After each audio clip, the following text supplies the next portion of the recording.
Olá, boa noite para você, seja muito bem-vindo. Está começando mais um Jornal do Empreendedor, terceira edição. Hoje é quarta-feira, eu espero que você tenha tido um ótimo dia. Pelos próximos 30 minutos, informação de qualidade para você que é empreendedor e para você também que tem o sonho de abrir a sua própria empresa.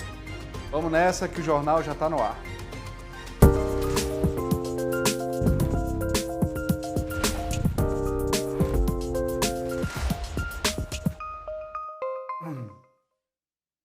Empreendedorismo e a melhor idade. Mais de 2 milhões de pequenos negócios são chefiados por pessoas da terceira idade. Vida de empreendedor. O sonho de 2 estudantes se tornou uma rede odontológica que fatura 15 milhões em um ano. Na coluna Franchise, o nosso especialista fala sobre as preocupações das empresas em proporcionar ao cliente uma experiência positiva na hora da compra online. Essas e outras notícias você acompanha agora aqui comigo no Jornal do Empreendedor, terceira edição.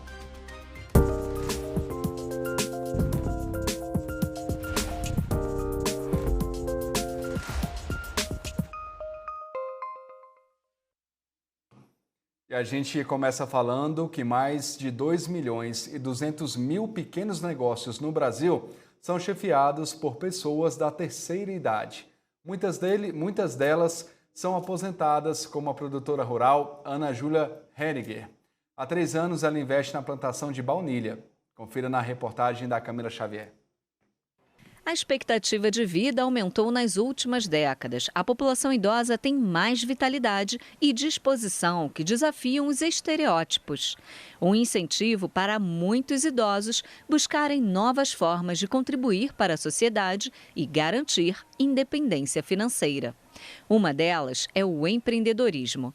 Exemplos não faltam. Dona Ana Júlia e seu João cultivam baunilha há 3 anos em uma chácara onde vivem no Distrito Federal. Enquanto uma funcionária pública aposentada, não querendo voltar a ser funcionária pública, e o que eu poderia empreender que eu acreditasse que eu poderia ter algum sucesso. Eu já tinha algumas baunilhas na coleção, comecei a estudar, ver literatura, conversar com os especialistas nessa área e decidi baunilha. Da sala de aula para o campo, a professora aposentada começou a empreender há 3 anos, com 200 mudas de baunilha cedidas pela Emater.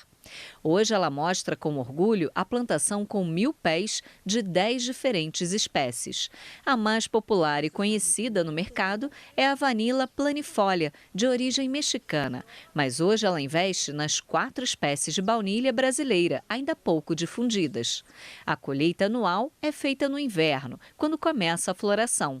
A baunilha é uma especiaria muito usada na culinária para doces, açúcar de baunilha, geleias, azeite, creme de baunilha que pode ser colocado no café e até cachaça. E como o cultivo está nas mãos de poucos na região, a cultura pode ser bastante rentável. A baunilha é a segunda especiaria mais cara do mundo. O que nós precisamos no Brasil ainda é que sejam implementadas políticas públicas para esse setor. Mas para se dedicar ao novo ofício, o espaço precisou ser adaptado. Ainda em construção, o novo viveiro para as mudinhas vai possibilitar trabalhar sentada. Eu não sou mais nenhuma criancinha, né? Não tenho a força que tinha 20 anos atrás, nem o ânimo. Então eu estou adaptando os viveiros para que eu possa, no futuro, trabalhar sentada, dar aula sentada, caso fisicamente eu não consiga trabalhar, por exemplo, o dia todo, né, em pé e abaixada. De acordo com o Sebrae, aproximadamente 2 milhões e 200 mil pequenos negócios hoje no Brasil são de empreendedores da terceira idade. Pessoas com mais de 65 anos, como a dona Ana Júlia, têm investido no empreendedorismo sênior, como uma alternativa para uma vida mais ativa. E como uma das produtoras pioneiras da baunilha no Distrito Federal, ela ensina o cultivo da especiaria para outros produtores que desejam começar o próprio negócio. Eu tenho um grande interesse de replicar esse trabalho. Nós temos aqui muitos produtores familiares, estamos trabalhando também em Cocalzinho, Goiás, que tem muitos produtores familiares e eles adotaram a ideia, né? Então, nós estamos incentivando que esses pequenos produtores familiares comecem com 50 plantas. Com 50 plantas, eles conseguem realmente uma renda significativa utilizando só a mão de obra da família. Todo o nosso respeito a essas pessoas que decidiram abrir um negócio sem se importar com a idade. É isso, não tem idade, você pode abrir quando quiser. Na era digital, uma das preocupações das empresas é proporcionar ao cliente uma experiência positiva na hora da compra. E as tendências para essa área são o tema de hoje do nosso colunista e especialista em franquias, Américo José. Já está aqui comigo na tela. Américo, meu grande amigo, bom te ver, como é que estão as coisas? E aí, Américo? Tudo bem, Márcio? Tudo bem. Com relação a essas questões aí dos clientes online, hein? Como é que a gente pode tratar eles da melhor forma possível? Puxa, Márcio, isso é bem interessante, mas eu queria só fazer um comentário antes na matéria que você estava passando aí com a Camila Xavier. Márcio, não se faz mais velhinho como antigamente, né?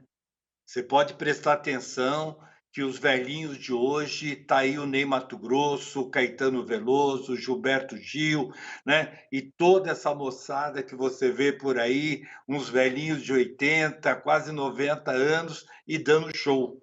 Então, isso é um sinal de que realmente as gerações estão mudando, né?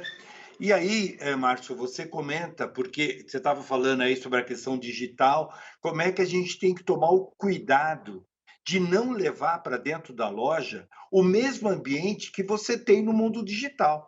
Porque senão você começa a tratar o teu cliente, sabe, vai na prateleira, pega o negócio, aperta um botão, recebe do lado, pega do outro, quer dizer, você cria um ambiente muito parecido com o mundo digital.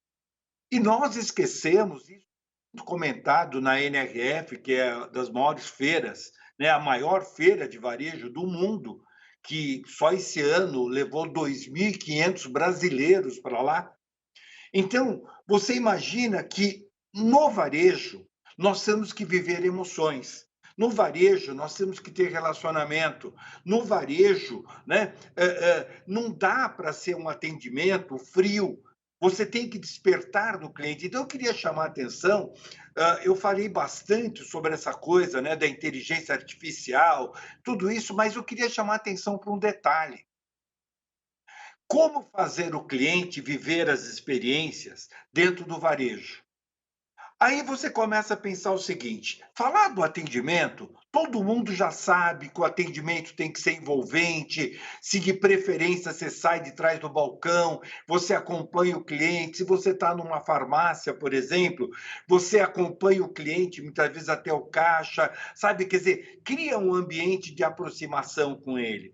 Mas existe um outro momento que é fazer o layout da sua loja, você preparar a sua loja, a exposição de produto, de tal maneira que o cliente se sinta e que desperte neles os seus sentidos, Márcio. E aí você começa a perceber o seguinte: a loja ou o ambiente que despertar mais o seu sentido, mais vai ter envolvimento do cliente. Por quê? Porque o cliente, você tem que pensar quais são os seus 5 sentidos. Nós esquecemos disso, mas a pergunta é muito simples. O que o cliente quer ver dentro da sua loja? Percebe? O que ele quer ver? Como é que tem que ser a arrumação? Como é que tem que ser a colocação de produto? Como é que ele vai enxergar a sua loja? Como é que a sua loja abraça ele? Depois, você começa a pensar o que ele quer tocar. A limpeza, a higiene, a experiência de tocar, se você está trabalhando com roupa, com moda, permitir que ele sinta o tecido. Muitas vezes você está falando aí de um fio egípcio, você está falando de um algodão XYZ. Permita que ele toque para ele sentir aquilo, desperte o sentido dele do toque, né? Audição. Márcio, pensa comigo, o que o cliente quer ouvir? Desde a música ambiente, que seja uma música agradável, que combine com o estilo da loja, né? Que combine com aquilo que você está vendendo. Então, que você tenha uma música, mas ao mesmo tempo, qual é o som que agrada, né, o ouvido do cliente? Né? Ele tem que ouvir as palavras que sejam doce, né? É como falar, é como paladar. A audição, né? Você está captando tudo, você está ouvindo tudo, e você sabe que os nossos sentidos ele tem uma reação muito grande diretamente com a emoção. Né? Com a emoção, isso é muito claro. Por exemplo, quando eu falo da audição, o que o cliente quer ouvir? Segundo, quando eu falo, o pessoal muitas vezes fala assim, mas Américo, e no caso, por exemplo, do olfato, é isso aí, qual é o cheiro, né? Qual é o cheiro que tem que ser a sua loja? Muitas vezes você sabe que tem o marketing olfativo hoje, Márcio, e o marketing olfativo, o cliente passa a sentir o cheiro da loja. Sabe quando você passa em frente, por exemplo, numa Copenhague, que você sente cheiro de chocolate, você passa em frente uma, por exemplo, Casa do Pão de Queijo, você vai sentir cheiro de pão de queijo, você passa numa Balduco, tem cheiro de panetone. Qual é o cheiro da sua loja, né? Qual é a percepção do olfato? E você sabe, Márcio, que tem uma característica do olfato. O olfato é o nosso sentido que mais vai ao passado. Sabia disso? A Chanel, quando ela fez o perfume dela, né? Numa apresentação dela, ela apresentando a Chanel, que é a famosa estilista francesa, ela teve uma frase dela que ela falava o seguinte: um homem é capaz de esquecer a cor dos seus olhos, ele é capaz de esquecer a cor do seu cabelo, ele é capaz de esquecer a sua roupa, mas ele jamais vai esquecer do teu cheiro. Olha isso como é profundo. O cheiro, ele nos leva ao passado de uma maneira muito forte. Então, cuidado com isso. E aí, por último, nós temos o sentido do quê? Do paladar. E aí, o paladar, as pessoas falam assim, mas Américo, como é que eu vou fazer? Eu não trabalho com degustação. Não, mas a palavra tem sabor. A palavra tem sabor. Por exemplo, vocês que estão assistindo agora o programa, vira para a pessoa o jornal, vira para a pessoa do seu lado e fala para ela assim: eu gosto de você. Qual é a reação que essa pessoa vai ter? É capaz até de sair beijo. Vão se abraçar e tudo mais. Por quê? Porque essa palavra é doce, ela agrada aos ouvidos. Diferentemente de quando você fica bravo e você xinga, você fica com gosto amargo na boca, você fica com gosto de fel. Né? Tem aquela música até do Gonzaguinha que fala: primeiro você me alucina, me mexe a cabeça e me deixa na boca um gosto amargo de fel. Então, Márcio, o que é importante aqui? Quando nós estamos falando de o cliente viver uma experiência dentro da loja, ele tem que viver uma experiência colocando em prática aquilo que Deus deu para ele, que foi os sentidos. Então, aprenda a explorar o sentido antes de mais nada, que você vai fazer do teu cliente viver uma experiência com você. Coloque a sua equipe para discutir como e o que nós vamos fazer dentro da nossa loja para despertar o maior número possível de sentidos dos clientes, através de todos eles. Tá? Então, isso é super importante, Marco, e através disso você cria uma experiência sensorial. Né? Você cria uma experiência sensorial com o cliente e isso passa a ser muito válido. Américo, Oi. falar uma coisa para você. Eu gosto de você, você é meu amigo. Legal, cara, obrigado. Olha, e é verdade, porque fica uma coisa doce. Você percebe? Se eu tivesse aí, eu te dava um abraço. Né? Mas um dia eu vou estar aí no programa para dar um abraço não só em você, mas em toda a equipe aí, que é uma equipe brilhante, que coloca esse jornal no ar de uma maneira que muitas vezes eu recebo até elogio, né? Falando aqui, fico muito preocupado com o meu desempenho, por isso que eu sempre procuro trazer alguma coisa que seja instigante e que colabore com aquilo que vocês fazem muito bem. Você é um grande amigo, um grande parceiro nosso aqui também, viu? E é isso, tem que Valeu, respeitar o cliente, entender exatamente o que o cliente precisa e prestar o melhor serviço sempre. Obrigado, boa noite para você, viu? Não se discute. Boa noite para você, um grande abraço. Grande abraço, até mais. Até mais. No próximo bloco, a gente conversa com dois empreendedores que apostam na odontologia desde a época de faculdade. Jornal do Empreendedor, terceira edição, volta já!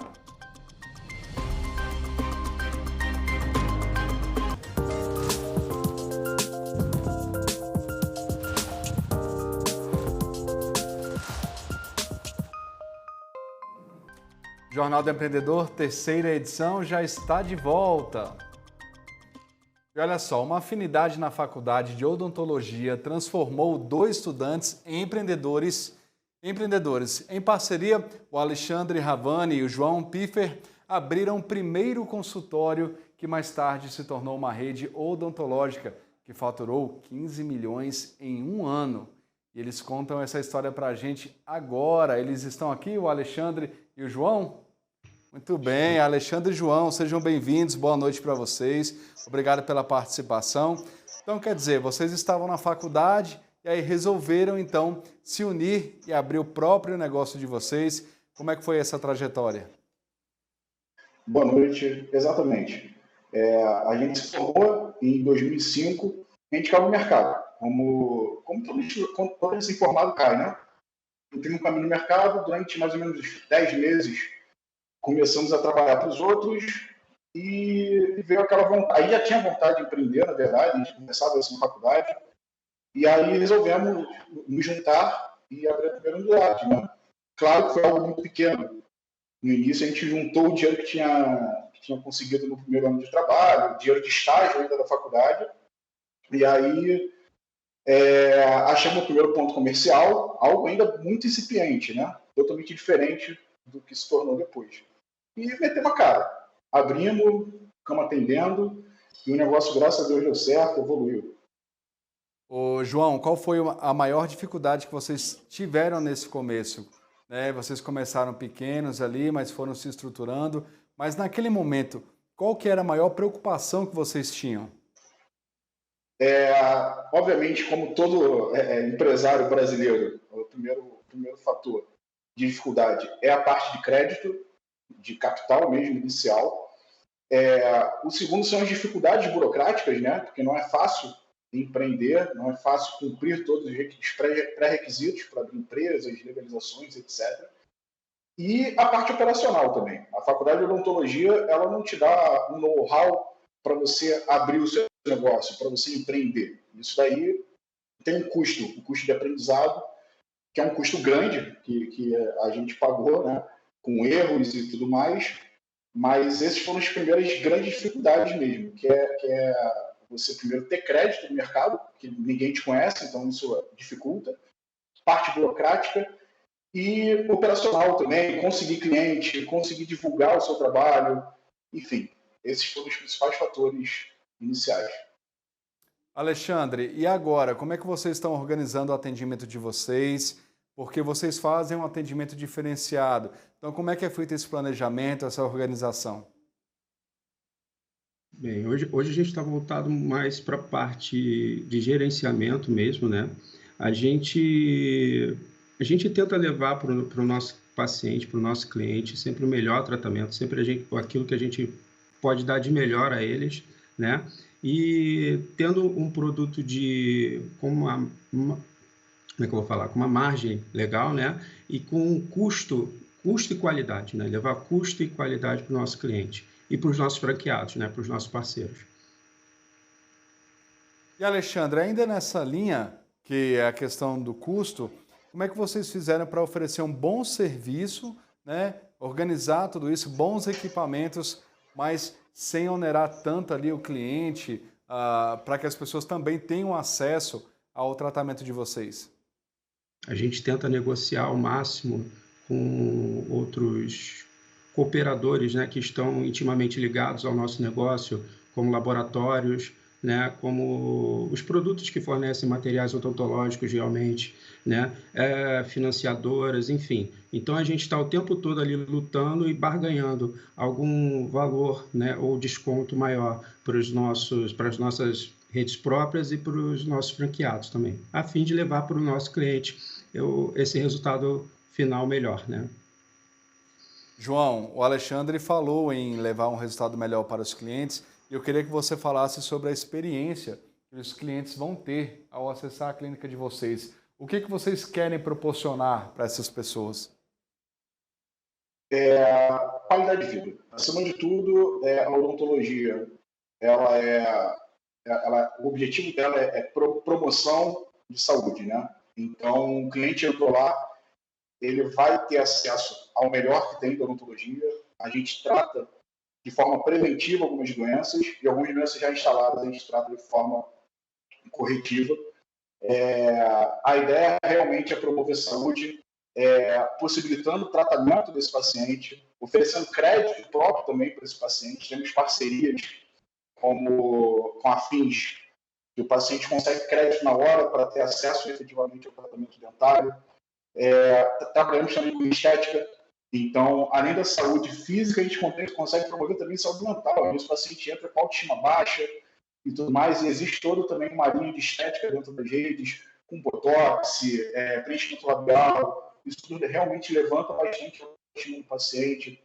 Tratamentos com prótese também, implante, prótese fixa, enfim, tudo isso está intimamente ligado à saúde, né, do nosso paciente. Exatamente. E, Alexandre, com relação ainda à questão dos clientes, como é que vocês organizam o feedback que vocês recebem? Porque a gente sabe, a gente até escutou agora o Américo José, na coluna Franchise, da importância de ter um bom atendimento. Ele falou sobre atendimento online, mas é claro que vocês têm um atendimento presencial. Então, como é que é essa relação com o cliente e como é que vocês conseguem ter esse feedback para que vocês possam melhorar o atendimento? Bem, a gente tem aí canais de comunicação onde o nosso cliente ele consegue falar diretamente com os nossos supervisores, né, os nossos colaboradores, e isso faz com que a gente tenha um resultado melhor, cada vez melhor, né, no que é entregue e ouve, né, a gente consegue ouvir, é uma ouvidoria, onde a gente ouve as principais reclamações, quais são os principais problemas e tenta melhorar, a cada dia melhorar um pouquinho mais, para levar sempre o melhor. E aí tem que ter bastante atenção com relação a essa questão desse atendimento, desse feedback, porque a gente sabe que uma empresa ela sobrevive a partir do que fala um cliente, né? Eles são o termômetro, né, de saber se uma empresa está indo bem ou não. João, planos para o futuro, a gente tem um minutinho só, eu queria que você explicasse o que vocês estão programando aí. Vamos lá. Para 2024, o nosso objetivo é abrir 10 novas unidades, fechar 10 novos contratos. A gente fechou o ano de 2023 de faturamento de 15 milhões. A gente está com o objetivo de chegar a 20 em 2024. Estamos fechando novas parcerias. Já fechamos parceria com a Niari, que é uma empresa de tratamento ortodôntico de aparelho invisível.